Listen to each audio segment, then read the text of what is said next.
السلام علیکم، کیسے ہیں آپ سب؟ آج میں آپ کے ساتھ بہت ہی اچھی رمضان کے پہلے عشرے کی بیان لے کر آئی ہوں، اور آپ سبھی کو رمضان بہت بہت مبارک۔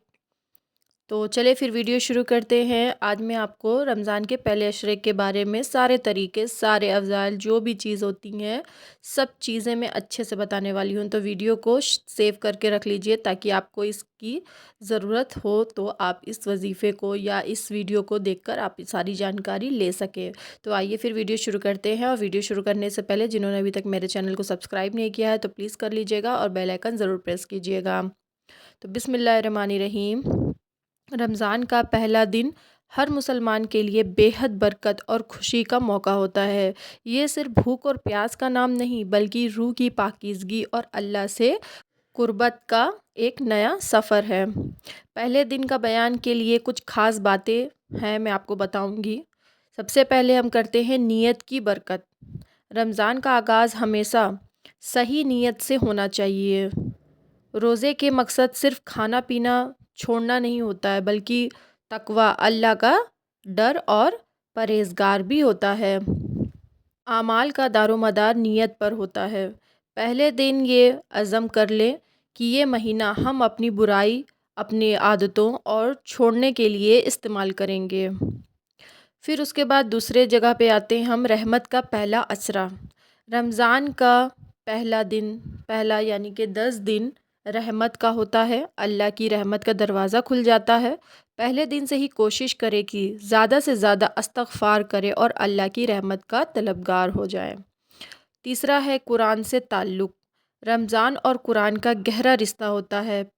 پہلے دن سے ہی قرآن پاک کی تلاوت ایک معمول یعنی کہ اپنی روٹین میں بنا لیں کہ ہمیں ایک پارہ یا آدھا ورق، جو بھی آپ کو جتنا بن سکے آپ اتنا پڑھیں۔ بھلے ہی آپ تھوڑا پڑھیں لیکن سمجھ کر اور دل سے پڑھیں۔ چوتھا ہے زبان اور اخلاق کی حفاظت۔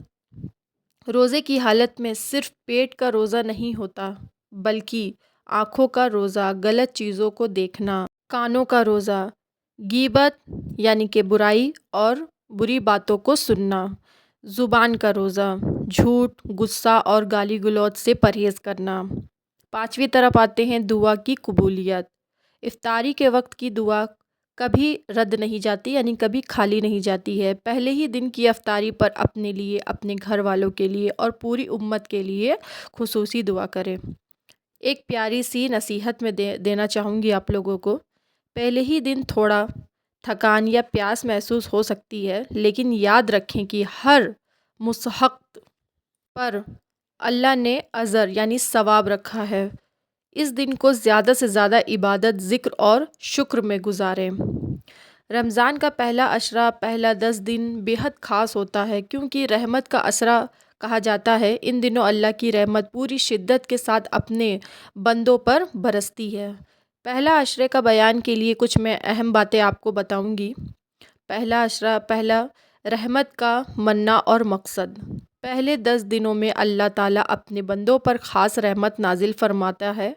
اس کا مقصد یہ ہے کہ گنہگار بندے اللہ کی رحمت کے سائے میں آ کر اپنی روح کو پاک کریں اور آگے کے سفر مغفرت اور جہنم سے آزادی کے لیے تیار ہو جائیں۔ دوسرا، پہلے عشرے کی دعا ہے۔ ان 10 دنوں میں اس دعا کا کثرت سے ورد کریں۔ ربی اغفر ورحم وانت خیر الرحیم۔ اے میرے رب، مجھے بخش دے، مجھ پر رحم فرما، تو سب سے بہتر رحم کرنے والا ہے۔ تیسرا، اللہ سے تعلق مضبوط کرنا۔ شکر ادا کریں۔ شکر ادا کرنے کی اللہ نے آپ کو ایک اور رمضان عطا کیا۔ نماز کی پابندی، صرف فرض نماز کی نہیں بلکہ سنت اور نفل، تہجد، اشراق کا بھی اہتمام کریں۔ صدقہ اور خیرات، اللہ کی رحمت پانے کا بہترین ذریعہ غریبوں کی مدد کرنا ہے۔ ان دنوں میں دل کھول کر صدقہ کریں۔ چوتھا، اخلاق کی بہتری۔ رحمت تب ہی ملتی ہے جب ہم دوسروں پر رحمت کرتے ہیں۔ اپنے گھر والے، بچوں اور سبردینات کے ساتھ نرمی سے پیش آئیں۔ غصہ کم کریں اور صبر کا دامن تھامے رہیں۔ قرآن کی تلاوت۔ رمضان اور قرآن کا گہرا رشتہ ہے۔ پہلے عشرے میں ہی قرآن کی تلاوت کا ایک مضبوط شیڈول بنا لیں تاکہ پورے مہینے میں برکت بنی رہے۔ ایک خصوصی بات ہے، حدیث مبارکہ میں آتا ہے کہ جو شخص دوسروں پر رحم نہیں کرتا، اللہ اس پر رحم نہیں کرتا۔ اس لیے ان 10 دنوں میں اپنے دل کو صاف کریں اور سب کے لیے دعائے خیر کریں۔ پہلے عشرے کا خاص وظیفہ ہم بتائیں گے آپ کو۔ پہلے 10 دنوں میں اللہ کی رحمت پانے کے لیے ان 2 چیزوں کو کثرت سے ورد کریں۔ پہلے عشرے کی دعا ہے ربی اغفر ورحم انت خیر الرحیم۔ ترجمہ: اے میرے رب، بخش دے اور میں رحم فرما، تو سب بہتر رکھنے اور کرنے والا ہے۔ اسے ہر نماز کے بعد کم سے کم 33 بار یا اٹھتے بیٹھتے ضرور پڑھیں۔ یا حیو یا قیوم، اللہ کے ان 2 مبارک ناموں کا بھی ورد کرنا چاہیے۔ دل کو سکون ملتا ہے اور مشکلات حل ہوتی ہیں۔ افطاری اور سحری کے لیے صحت مند ٹپس بھی میں آپ کو دینا چاہوں گی، تو میں آپ کو بتاتی ہوں کہ افطاری اور سحری کے لیے کیا ضروری ہے، ٹھیک ہے۔ رمضان میں عبادت کے لیے جسمانی یعنی کہ توانائی یعنی انرجی، طاقت کی بہت ضروری ہوتی ہے۔ ان عبادتوں کا خیال رکھنا بہت ضروری ہے۔ پانی کا استعمال۔ افطاری سے سحری تک تھوڑا تھوڑا کر کے پانی پیتے رہیں تاکہ دن بھر ڈی ہائیڈریشن نہ ہو۔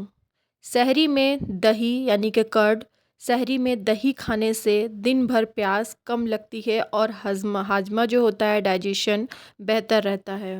کھجور سے افطاری سنت بھی ہے اور اس سے فوراً انرجی ملتی ہے۔ اس میں فائبر ہوتا ہے جو صحت کے لیے اچھا ہوتا ہے۔ زیادہ تلا بھنا آئلی فوڈ جو ہم کھاتے ہیں سے پرہیز کرنا چاہیے۔ پکوڑے اور سموسے کم کھائیں کیونکہ اس سے ایسیڈیٹی ہوتی ہے اور عبادت میں بھی سستی آتی ہے۔ ان کی جگہ پھلوں کا استعمال زیادہ کریں۔ ایک چھوٹا سا نیک عمل۔ پہلے عشرے میں کوشش کریں کہ روزانہ کسی ایک غریب کو افطاری کروائیں یا انہیں تھوڑا سا راشن دیں۔ اللہ کی رحمت پانے کا یہ سب سے آسان راستہ ہے۔ اللہ آپ کی عبادت کو قبول فرمائیں گے، آمین۔ تو کیسی لگی آج میں نے آپ کو جو بھی ساری چیزیں بتائی ہیں ڈیٹیل میں بیان کی ہیں؟ اگر آپ کو میری یہ ویڈیو اچھی لگی ہو تو پلیز میری ویڈیو کو لائک کیجیے گا، شیئر کیجیے گا اور کمنٹ میں اپنا بارے میں ضرور بتائیے گا کہ آپ کو میری یہ ساری ویڈیوز جو بھی میں آپ کے ساتھ بیان کرتی ہوں، شیئر کرتی ہوں، کیسی لگتی ہے اور آپ لوگ کہاں کہاں سے میری ویڈیو دیکھ رہے ہیں۔ آؤں گی اسی طریقے سے آپ لوگ کے لیے۔ ابھی پورے مہینے رمضان عبادت والا مہینہ ہے، مبارک مہینہ ہے، اس میں بہت ساری اچھی اچھی ویڈیو لے کے آؤں گی پھر میں نیکسٹ ویڈیو لے کے۔ اللہ حافظ، اپنا خیال رکھیں۔